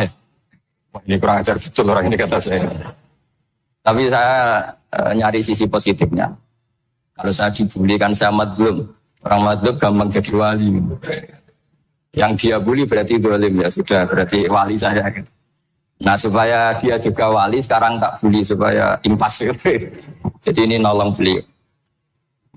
Jadi saya 22 hari itu kalau habis itu ke rumah sakit. Tapi kalau asar pulang aja. Ya begitu terus. Karena mbah-mbah saya itu sukanya ilmu Masya Allah. Karena ilmu itu penting. Apapun pakemnya para wali itu kalau diingatkan secara ilmu itu terus kayak runtuh. Saya berkali-kali mencontohkan. Dan itu valid, data itu valid. Sufyan bin Uyainah itu orangnya khusyuknya Masya Allah. Gurunya Imam Syafi'i, gurunya Imam Malik. Itu beliau menceritakan dalam kitab Hilyatul Auliya. Nabi Isa itu senangannya itu ceria.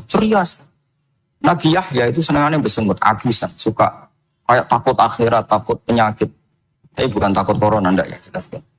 Nah, akhir-akhir ini fatwa, sekarang jangan baca Uwais Al-Qarani, tapi Al-Qarni. Meskipun saya tahu ada yang baca Qarani di kitab-kitab, ada yang baca Qarni. Tapi sekarang wajib dibaca Al-Qarni sementara. Sekali dibaca Al-Qarani itu nisbatun ila. Iya, jadi makanya ini untuk sementara dibaca, ngikuti yang baca Uwais Al-Qarni. Meskipun di sarah-sarah, apa Fathir Ra' wakilah di sukun sudahlah sekarang harus ijma dulu Al-Qarni ya, karena kalau Al-Qarani itu akhirnya Nabi Isa ditegur sama Nabi Yahya. Mali aroka dohikan ka'anna kata manumin makrillah. Saya melihat kamu kok suka tertawa, seakan-akan kamu merasa aman tidak kena azabnya Allah. Nabi Isa akhirnya balas tanya, Mali aroka abistan ka'anna katai asumin rahmatillah taknatu min rahmatillah. Kowe mbesengut wae koyo dunia orang rahmat, anane corona. Padahal yo ono mangan, ono guyon, ono nikmat. Dan itu figur besar, akhirnya kita tahu. Dan saya sering cerita juga, setiap dakwah itu Nabi Isa nyari syirorun nas, Nabi Yahya cari khiyarun nas. Tentu alasan Nabi Yahya gampang, berteman orang baik itu baik, nyaman, terus akibatnya juga baik. Nabi Yahya enggak. Limada tanzilu ala syirorin nas. Kenapa kamu singgahnya ke orang-orang yang buruk? Ana tabibun udawil mardo. Saya ini dokter, tentu menyembuhkan yang sakit. Akhirnya terus di Indonesia banyak kiai yang kancanan orang fasik ya banyak. Tapi ya tentu yang benar itu yang mensolehkan yang fasik. Yang mesti salah yang menjadi fasik karena ketularan yang. Tapi itu lagi-lagi apa? Ilmu yang bisa menjadikan kita percaya itu ilmu. Saya tuh suka sekali baca kitab yang berbeda. Saya sekarang baru belajar kitab orang-orang Hanafi. Orang-orang Maliki. Saya kemarin dikirimin hadiah oleh keluarga Pak Kures. Ada tanda tangannya Pak Kures dari Habib Ali, dari keluarga beliau. Jadi kitab namanya itu Sarah Bukhari.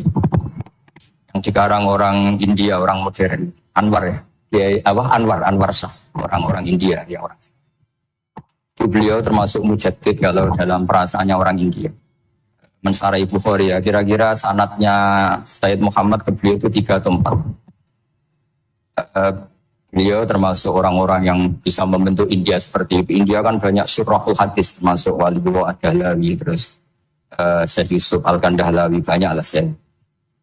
Itu beliau cerita di kitab-kitab itu bahwa ilmu itu harus diungkapkan. Beliau cerita banyak tentang kewalian. Sampai dalam cerita kewalian itu unik. Dan terus tak jadi wali itu gampang sekali. Ya diantaranya itu wali itu mau modal rasido. Sab'atun yudhilluhum wa fi dhillihi yawma la dhilla illa dhilluh. Itu diantaranya itu. Wa rajulun da'athu imra'atun dhatu jamalin wa mansibin. Faqala inni akhafullah. Modal gak situ. Terus di wong ayu menarik muni ra gelem. Modal ra gelem iku iso dadi wah. Itu yudhilluhum wa fi dhillihi yawma la dhilla. Ya. Masalah kita ora digelem itu masalah. Itu sangat. Jadi gampang sekali dalam kitab Al-Minanul Kubra. Dan kalau baca itu enak. Misalnya gini, tentu masa lalu kita yang buruk itu tidak diceritakan orang lain. Dan itu kadang karena gengsi. Tapi kalau melihat hadisnya Nabi itu gampang sekali. Kullu ummati mu'afan ilal mujahirin. Umatku semua itu dimaafkan. Kecuali yang memperlihatkan salahnya dosanya. Jadi nggak boleh kalau sampean sekolah nggak naik kelas cerita anaknya. Kalau dulu nggak naik kelas, kalau punya utang koperasi nggak pernah bayar, nggak boleh cerita seperti itu. Kalau ditanya, bapak dulu pinter nggak? Oh pinter sekali. Harus bilang gitu, pinter sekali. Pernah ranking sekali, sudah nggak apa-apa itu. Meskipun dengan makna yang lugawi ya. Saya dulu ikhlas. Kan Nyon Sewu saya ini sering diparani orang yang mau tobat tercerita. Saya dulu sering main perempuan, sering mabuk, tapi sekarang saya mau tobat gini-gini. Karena ini orang awam, tak terima. Tapi saya bilang gini, kamu jangan cerita ke anak kamu.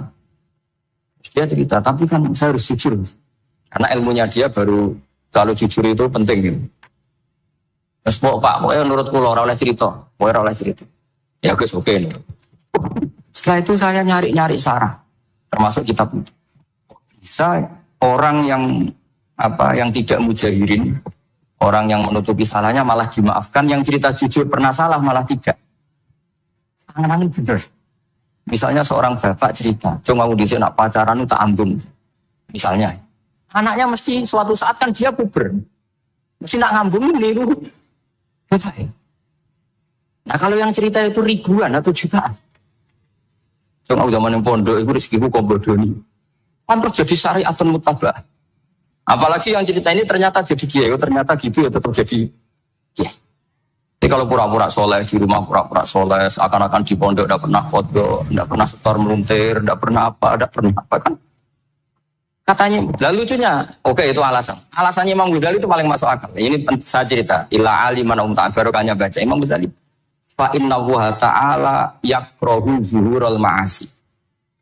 Wa min asbabi zuhur adalah al-mujahar.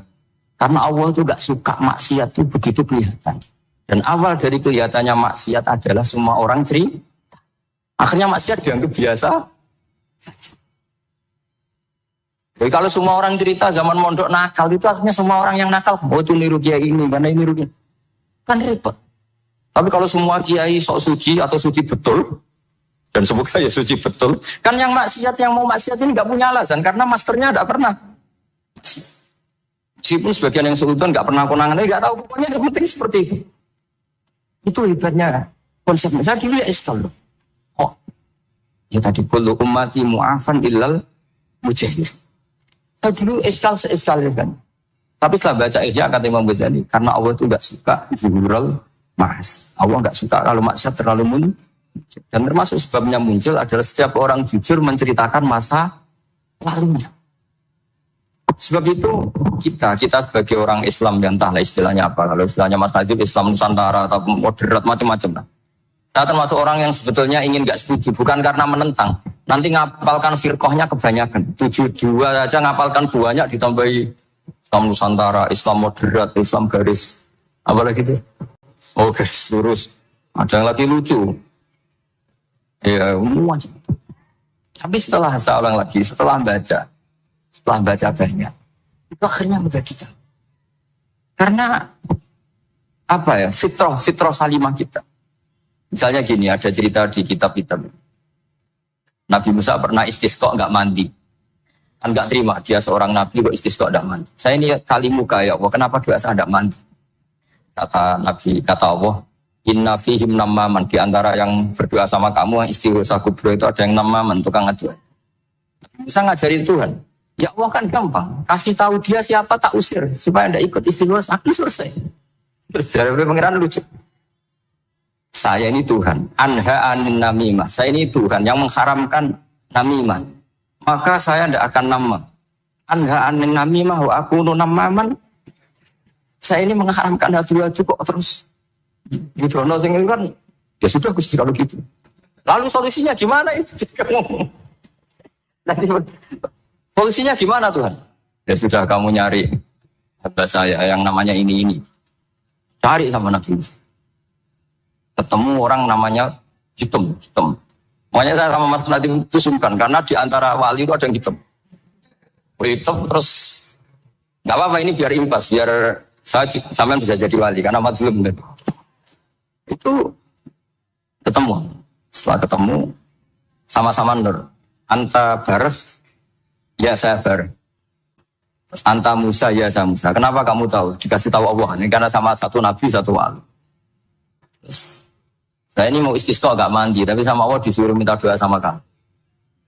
Itu doanya tuh ngawur sekali, bukan sekedar ngawur.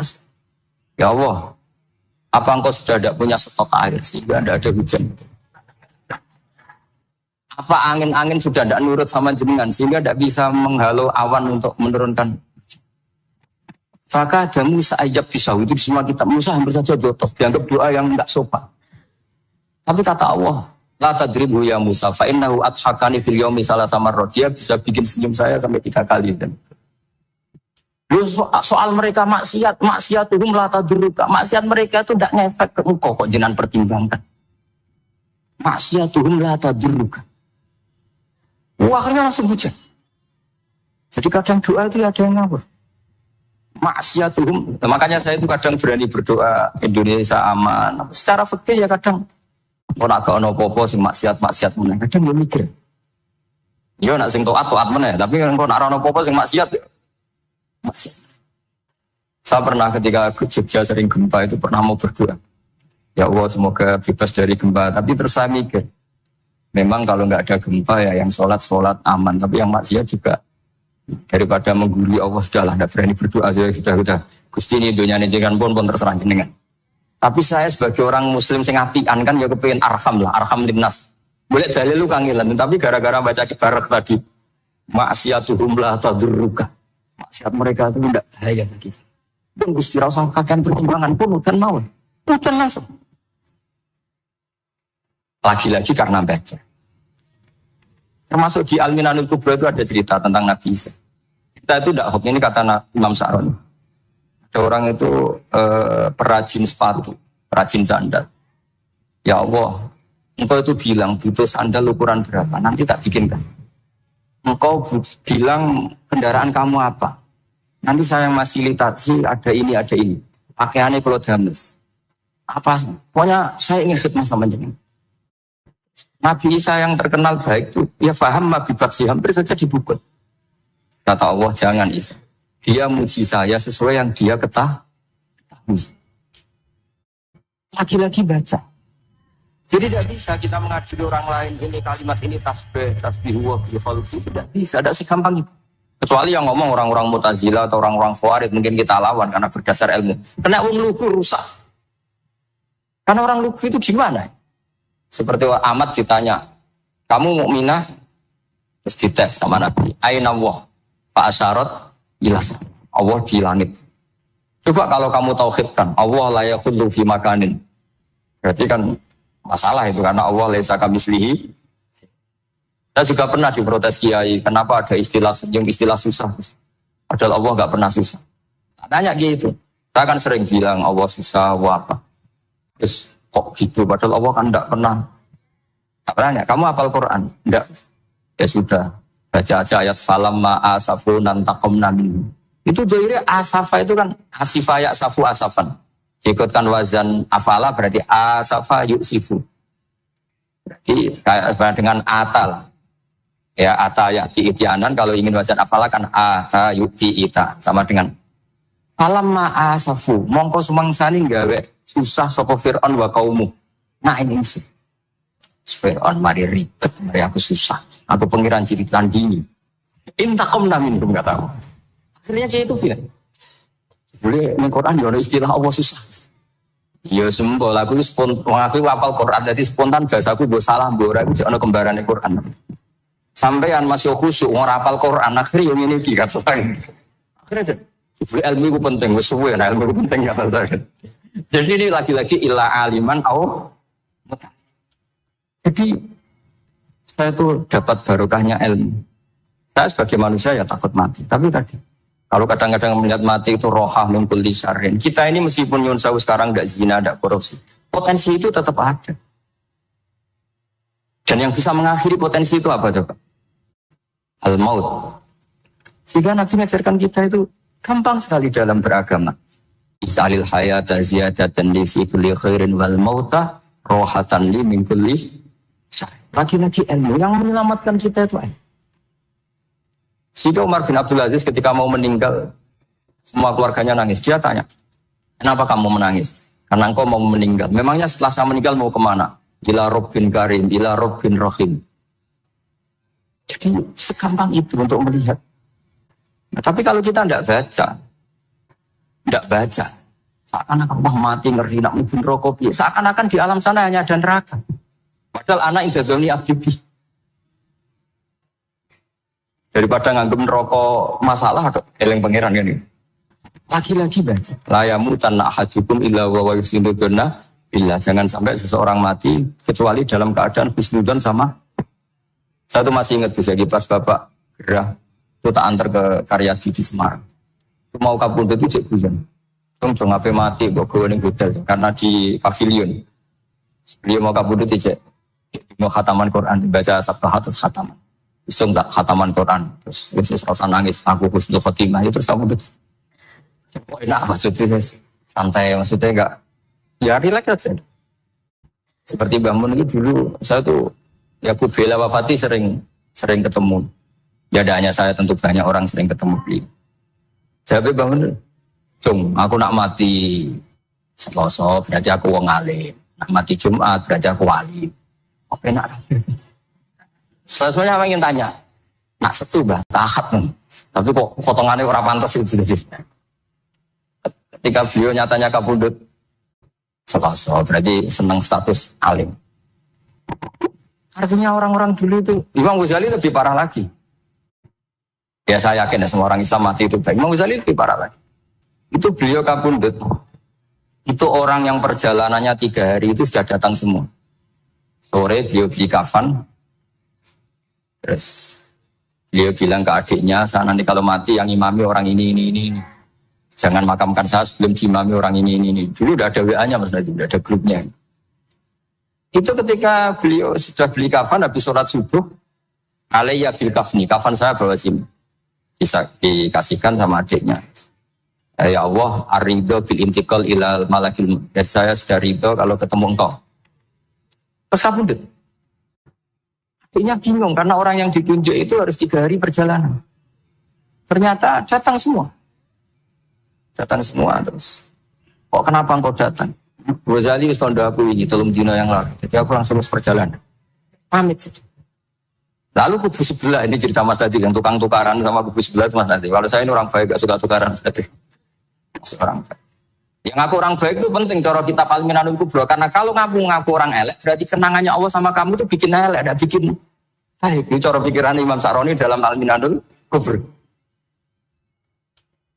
Kamu kan boleh mengatakan saya habis makan, habis minum. Artinya apa? Kamu habis dapat Kamu harusnya juga bilang saya habis ngamalkan ilmu, saya habis dapat hidayah. Wong tadi kamu ya sholat subuh, kamu ya baca Quran. Susah opo sing ngakoni tawafik dari Imam Sa'roni. Senengane kok. Kalau mau bermaksiat berdelok wong wedok, memangnya Allah mau amalah mbek kowe mau elek tok ora tau mau amalah apik. Ini rada provokator, tapi ini cerita ilmu, Makanya saya kenapa tetap berbahas masalah itu karena provokator meskipun itu asli ya karena baca. Kalau ini asli memang suka sombong memang asli. Tapi apapun itu kan tahu ning Mesir. Jangan-jangan bacanya itu. Saya baca kitabnya dia ke makomnya Imam Sa'roni kan orang pernah ziarah. Makanya potensinya seperti itu. Jadi saya terus dulu saya tuh nih Gus Yagi, Bapak itu seneng kancanan wong mlete timbang wong sopan. Saya dulu ya SK. Kancanan wong mlete itu. Suatu saat Bapak wafat, si pendereknya Bapak yang mlete ini tak kancan. Marah tuh orang. Mau itu. Bener wong mlete. Jadi kalau tak tanya, mau sarapan Mbah wongnya sebut. Oh wis lho Gus, iso-iso kudu sarapan wajib. Rokok wis. Ternyata dia lebih gampang ngitung nikmat. Kok gak kerja kan? Nah, aku nang masjid di 10.000, kon ngino wong kerja ora usah di 10.000 wis rojo iso mangan iso ngombe. Lopo ngamul wong liya. Kan kok bener sesuai. Sementara sing sopan kurang ajar. Mbah mun mangan. Terus ngenteni perjuangan LKB mboten panen men ngenes. Kaya Allah ora tamar. Oh, mungkin karena ini Bapak. Jadi akhirnya sesuai wae ora pati. Kancanan wong sopan-sopan. Akhirnya kancanan Mas Nadif kan gitu ceritanya. Ternyata orang sopan ya kacau juga mau eling sisi panen akeh tak tahu, Mbah panen kata. Mboten wis namung niki. Meluh. Makanya ini kan apa-apa kalau berlebihan itu. Seperti saya pernah ditanya. Kalau orang Jawa Timur itu urutannya sama kiai. Kalau sama orang biasa itu kurang hormat. Kalau orang Solo itu sopan-sopan. Tapi ya sama-sama ada masalah. Kalau ada kultur semuanya sopan, nanti ya yukrimuna aliman wa fasikon wa solihan wa tolihan. Soleh, sopan yang berlebihan akhirnya sampai pernah ada seorang kiai latihan. Ini kisah nyata. Itu teman saya. Ketemu orang Solo dihormati. Sempat GR, barokahnya ilmu saya dihormati orang. Bareng sama orang fasik, orang macam-macam ya dihormati yang sama. Sebelum bodoh wae. Artinya gini, kalau akhlak itu benar-benar kelebihan, tapi kalau berlebihan la farqa bainal alim wal jahil wal fas was soleh wat toleh, karena semuanya di. Tapi kalau misalnya ada Jawa Timur yang membeda-bedakan manusia, kadang kita ini juga beratnya semua itu ibadullah, semua iyalullah, semua. Jadi terus kita ini mikir yang benar yang mana? Setelah mengkaji ilmu, lagi-lagi setelah mengkaji. Nah, makanya saya ingin sekali ilmu ini harus dikembangkan terus. Karena saya kenalnya Mbah Dula, Mbah Sahal, semua masih ini min haitsul ilm. Karena ilmu ini yang cukup. Islam itu tidak bisa dikawal dengan khusyuk, enggak cukup. Yang bisa mengawal Islam banyak. Sebab itu fa'alam annahu la ilaha. Makanya orang Khawarij itu kata Rasulullah syarrul khaliq. Kenapa orang Khawarij dibenci Nabi? Karena suka khusyuk, suka ibadah tapi tidak suka. Mereka menyalahkan Ali karena